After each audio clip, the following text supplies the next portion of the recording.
नमस्कार दोस्तों, मेरा नाम सागर रास्कर है। सीज केयर एंटरप्राइजेस। हम लोग फायर फाइटिंग के इक्विपमेंट्स और सर्विसेज का काम करते हैं। तो दोस्तों, आज कोविड का बहुत बुरा दौर चल रहा है और कोविड महामारी के कारण बहुत सारे लोग बीमार पड़ रहे हैं, बहुतों की जाने जा रही है। इसी दौरान और एक नई समस्या आगे आ रही है महाराष्ट्र में, तो इसका बहुत ज़्यादा नुकसान हुआ है कि फायर बहुत ज़्यादा अस्पतालों में फायर के एक्सीडेंट्स हो रहे हैं और उनके कारण बहुत लोगों की मौतें हो रही है, बहुत लोग कैजुअलिटीज़ हो रहे हैं, इंजर्ड हो रहे हैं। तो दोस्तों, हम कुछ ऐसा जानना चाहेंगे कि अगर हम कुछ सावधानियां बरतेंगे, कुछ प्रिकॉशंस लेंगे, तो हम आग के जैसे खतरों से बचा जा सकता है। तो मेरे जितने भी डॉक्टर्स भाई देख रहे हैं, मेरे जितने भी लोग हैं, तो सभी ध्यान से देखें कि किस तरीके से हमें इसके ऊपर काम करना है। तो दोस्तों, सबसे पहले एक चीज़ बोलना चाहूँगा कि जो भी गवर्नमेंट ने यहाँ पे ऐलान कर दिए तो उनका सम्मान कीजिएगा। जो भी गवर्नमेंट फायर ऑडिट से रहेंगे, गवर्नमेंट की फायर एनओसीज रहेगी रिस्पेक्टेड डिपार्टमेंट से, वो ज़रूर करवाइएगा। वो आपके लिए बहुत ज़रूरी है। तो दोस्तों, सबसे पहले आपको क्या करना है कि आपको फायर ऑडिट, एक सेल्फ फायर ऑडिट आपको कंडक्ट करना है। ये सिर्फ मैं आपका इसके लिए, मतलब जो भी अवेयरनेस है उसके लिए मैं कर रहा हूँ, और इससे आप काफ़ी हद तक आपको प्रीमाइसेस सिक्योर कर सकते हो। तो आग से कैसे बचा जा सकता है? तो आपको सबसे पहले एक काम करना है कि आपके हॉस्पिटल का, आपके बिल्डिंग का जो भी इलेक्ट्रिकल वायरिंग है, इसके ऊपर ध्यान देना है। जो भी आपके एयर कंडीशनर से क्या हो रहा है कि अभी बहुत ज़्यादा प्रेशर है हॉस्पिटल्स के ऊपर, सारे मेरे डॉक्टर भाई, बाकी के जो सफाई कर्मचारी, सभी के ऊपर। तो क्या रहता है कि मेंटेनेंस का कुछ काम हम लोग पीछे छोड़ जाते हैं। एयर कंडीशनर्स का मेंटेनेंस ठीक समय पे कर नहीं पाते। इसकी वजह से क्या होता है कि इलेक्ट्रिसिटी कंटिन्यूस उसमें जाती रहती है। कैपेसिटर जो होता है उसके ऊपर ज़्यादा लोड आता है इलेक्ट्रिसिटी का, और वायर गर्म होते हैं, और उसके कारण रात में कभी को शॉर्ट सर्किट होता है और आग लगने की संभावना होती है। तो एक छोटी चीज़ है भाइयों कि ये इसके ऊपर थोड़ा आप ध्यान दीजिएगा। एयर कंडीशनर को आप टाइमली सर्विस कीजिएगा। इलेक्ट्रिकल की जो दो कनेक्शन रहते हैं, वायर कट करके जो दो कनेक्शन जोड़े जाते हैं, तो वहाँ पे आप प्रॉपर टेप लगाइएगा, उसको प्रॉपर इंसुलेशन कीजिएगा। तो ये छोटी छोटी बातें आपको खतरे से बचा सकती है। दोस्तों, फायर ऑडिट में सबसे ज़रूरी चीज़ रहती है डिटेक्शन।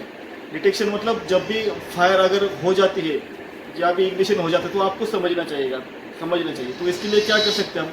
फायर अलार्म सिस्टम लगा सकते हैं और अपना सर्विलेंस बढ़ा सकते हैं। कुछ चीज़ें ऐसी होती है कि आप दिन में एक बार या एक हफ्ते में एक बार अगर आप लोग इसका सर्विलेंस करेंगे तो ये बहुत अच्छे से हो सकता है। बस दूसरी एक चीज़ है, ज़रूरी चीज़ है कि वो आपको देखना है कि आपके पास कौन से एग्जिस्टिंग फायर फाइटिंग के इक्विपमेंट्स हैं। जैसे कि फायर एक्सटिंग्विशर्स रहेंगे, फायर हाइड्रेंट सिस्टम रहेगा, स्प्रिंकलर सिस्टम रहेगा, फायर अलार्म सिस्टम रहेगा। तो इसका दोस्तों टाइम पे टाइम आप मेंटेनेंस जरूर कीजिएगा। फायर एक्सटिंग्विशर्स का मेंटेनेंस करने के लिए कुछ नहीं, एक सिंपल चीज़ है। आपको फायर एक्सटिंग्विशर्स का प्रेशर चेक करना है कि जैसे मेरे पास अभी फायर एक्सटिंग्विशर रखा हुआ है, इसमें प्रेशर गेज है। ये प्रेशर गेज आपको खाली चेक करना है, इसमें प्रेशर समझ में आता है। ये अगर ग्रीन जोन में है तो एक्सटिंग्विशर आपका फुल्ली चार्ज है, आप इसको इस्तेमाल कर सकते हैं। इसका आपको डेट देखना है स्टिकर के ऊपर कि इसको रिफिल कब करवाना है। अगर ड्यू डेट हो गया तो आपको रिफिल करवाना है। आपके सिस्टम को आपको चेक करना है। इसको आप अगर थोड़ा ध्यान देंगे इस चीज़ के ऊपर, तो काफ़ी हद तक आप खतरे से कम हो सकते हो, मतलब आपका खतरा बहुत कम हो सकता है। तीसरी बात जो है, सबसे इम्पोर्टेंट बात है कि आपको आपके सारे स्टाफ को इसके बारे में अवेयर करना है। आपके सारे स्टाफ को आपके अस्पताल में कौन से एग्जिट पॉइंट है ये पता होना चाहिए, क्योंकि जब भी कुछ एक्सीडेंट होता है तो भगदौड़ बहुत ज़्यादा मच जाती है, और इस भगदौड़ के कारण बहुत सारी कैजुअलिटीज़ बढ़ने का खतरा रहता है। तो आपको आपकी जो इमरजेंसी एग्जिट्स है उसके ऊपर काफ़ी ध्यान देना है, ताकि ऐसा खतरा होने पर आप सही तरीके से इनका इवैक्यूएशन कर सको। आपके जो स्टेयर केस है उनका आपको सही तरीके से डायरेक्शंस देने हैं। आपके जो लिफ्ट्स है वहाँ पे आपको लगाना है, स्टिकर्स वगैरह लगाना है कि अगर ऐसा खतरा होता है तो आपको लिफ्ट का यूज़ नहीं करना है, आपको स्टेयर केस का यूज़ करना है। इन चीज़ों का आपका ख्याल रखना है।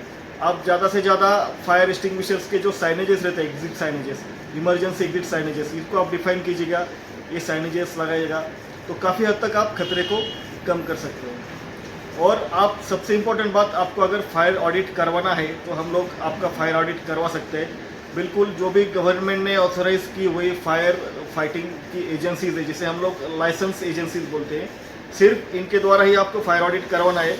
और ये इन एजेंसीज के द्वारा फायर ऑडिट करने का हम पूरा जिम्मेदारी हम लोग लेते हैं। अगर आपको आपके प्रीमाइसेस का फायर ऑडिट करवाना है तो आप लोग हमें कॉन्टैक्ट कर सकते हो। नीचे डिस्क्रिप्शन में हमारे कॉन्टैक्ट नंबर्स दिए गए हैं।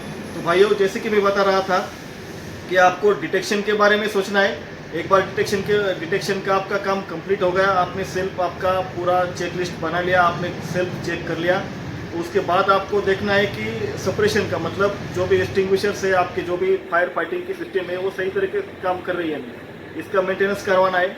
तीसरी को जो चीज़ है इवैक्यूएशन, ये इवैक्यूएशन की ओर आपको ध्यान देना है। मतलब ये 3 चीज़ों का आप हमेशा ख्याल रखिएगा। पहली चीज़ है डिटेक्शन, दूसरी चीज़ है सेपरेशन, तीसरी चीज़ है इवैक्यूएशन। इसके अलावा ये 3 चीज़ों के आप ऊपर ध्यान दोगे तो आप काफ़ी खतरे को कम कर सकते हो। और किसी एक्सपर्ट के द्वारा, जो भी आपके कॉन्ट्रैक्ट्स में एक्सपर्ट्स रहेंगे फायर के, उनसे आपके प्रीमाइसेस का ऑडिट करवाइएगा और सही तरीके से मेंटेनेंस करवाइएगा। फायर डिपार्टमेंट में इसका इंटीमेशन जरूर दीजिएगा। भाइयों, आपने मेरा ये सुन लिया, आपको बहुत बहुत धन्यवाद और आशा करता हूँ कि आपका प्रीमाइसेस अभी बहुत अच्छा रहेगा, सेफ रहेगा और आपका ये सेफ अवेयरनेस, मतलब जो अवेयरनेस कैंपेन हम लोग चला रहे हैं, इसमें आप मुझे थोड़ा सा साथ दीजिएगा। ये वीडियो आप और लोगों को शेयर कीजिएगा, इसे लाइक कीजिएगा, सब्सक्राइब कीजिएगा, कमेंट कीजिएगा। कुछ जानकारी रहेगी, सुझाव रहेंगे आपके तो आप प्लीज़ कमेंट कर दीजिएगा। और अवेयरनेस भाइयों, बिजनेस से ज़्यादा अवेयरनेस इंपॉर्टेंट है। अवेयरनेस हमें ज़्यादा से ज़्यादा फैलाना है, ताकि हमारे एक वीडियो की वजह से किसी अस्पताल में कोई अच्छा प्रिवेंशन कर लेता है तो किसी की जान बचाई जा सकती है, और किसी एक की जान बचाई जा सकती है तो लाखों दुआएं आप सबको मिलेंगी। थैंक यू, धन्यवाद, जय हिंद, जय महाराष्ट्र।